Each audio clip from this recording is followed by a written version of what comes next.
കൂടുതലൊന്നും ആലോചിക്കാതെ സുറുമിയുടെ മൊബൈലിലേക്ക് തിരിച്ചു വിളിച്ചു. റിങ് ചെയ്യുന്നതിനനുസരിച്ച് എന്തിനായിരിക്കും ഇത്ത വിളിച്ചത് എന്നറിയാത്ത ഒരുപാട് ചോദ്യങ്ങൾ മനസ്സിൽ മിന്നിമറഞ്ഞുകൊണ്ടിരുന്നു. സുറുമി ഫോണെടുത്ത് ഹലോ പറഞ്ഞപ്പോഴാണ് ശ്വാസമെടുക്കുന്ന വേഗത എത്രയാണെന്ന് തിരിച്ചറിയുന്നത്. ഇത്ത, നിങ്ങൾ വിളിച്ചിരുന്നോ?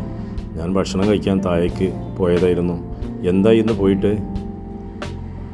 ഞങ്ങൾ പോയി വന്നു. അസുഖം മാറാൻ കുറേ കാര്യങ്ങളൊക്കെ പറഞ്ഞു തന്നിട്ടുണ്ട്.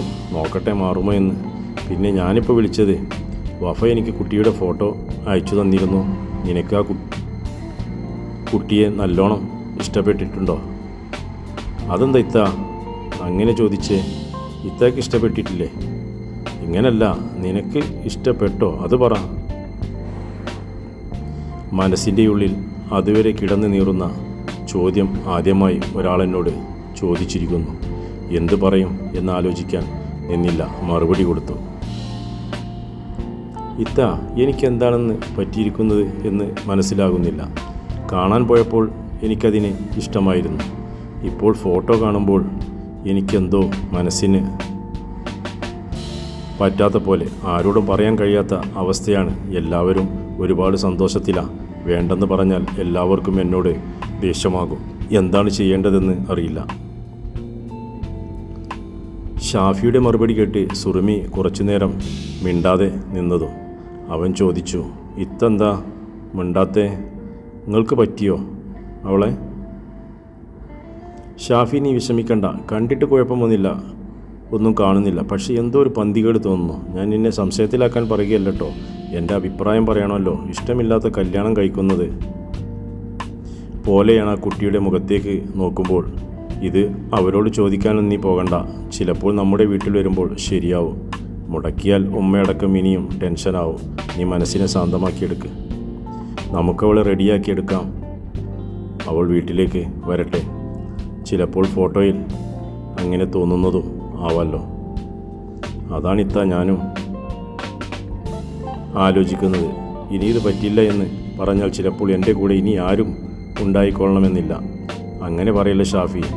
ആരില്ലെങ്കിലും ഞാനുണ്ടാകും. നീ ഓരോന്ന് ആലോചിക്കേണ്ട. ആദ്യത്തേത് അങ്ങനെ ആയതുകൊണ്ടാണ് നിനക്കിപ്പോൾ ഓരോ പേടി വരുന്നത്. മറ്റൊരു കാരണം കൂടി നിനക്കുണ്ടോ എന്ന് ഞാൻ ഭയക്കുന്നുണ്ട്. പക്ഷേ ഞാൻ നോക്കട്ടെ. സമയമാകുമ്പോൾ ഞാൻ തന്നെ നിന്നെ അറിയിക്കാം.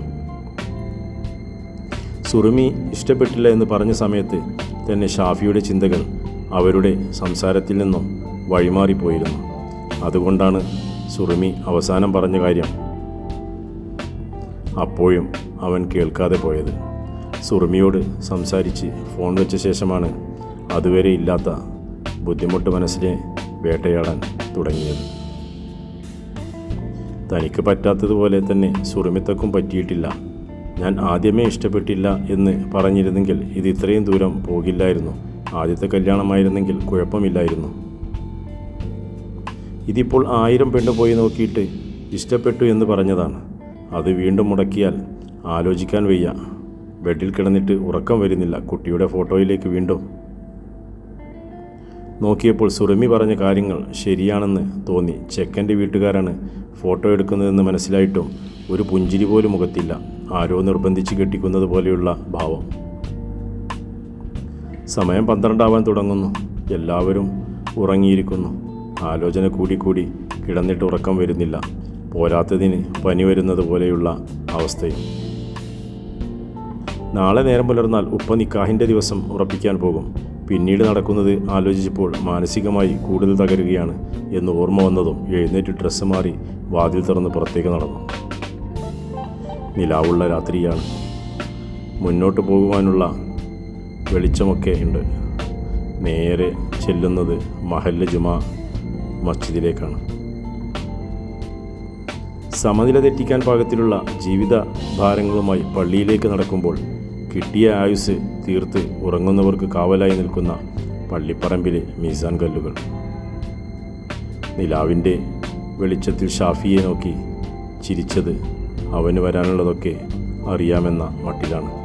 ഖബറുകളെ നോക്കി സലാം പറഞ്ഞ് പള്ളിയിലേക്ക് ചെന്നു. തണുത്ത വെള്ളത്തിൽ ശുദ്ധിയുടെ അടയാളം ഞാനല്ലാതെ മറ്റാരുമില്ലെന്ന് പറഞ്ഞ ഉളു ചെയ്ത് നിശബ്ദം നിറഞ്ഞ പള്ളിയുടെ വാതിൽ മെല്ലെ തുറന്ന് അകത്തളത്തിലൂടെ മെഹ്റാബും മിമ്പറും നോക്കി മഹല്ല് ഖത്തീബ് ഉറങ്ങുന്ന മുറിയുടെ മുന്നിലേക്ക് ചെന്നു. മനസ്സിനെ പാകപ്പെടുത്തി പതുക്കെ ആ വാതിലിൽ മുട്ടി.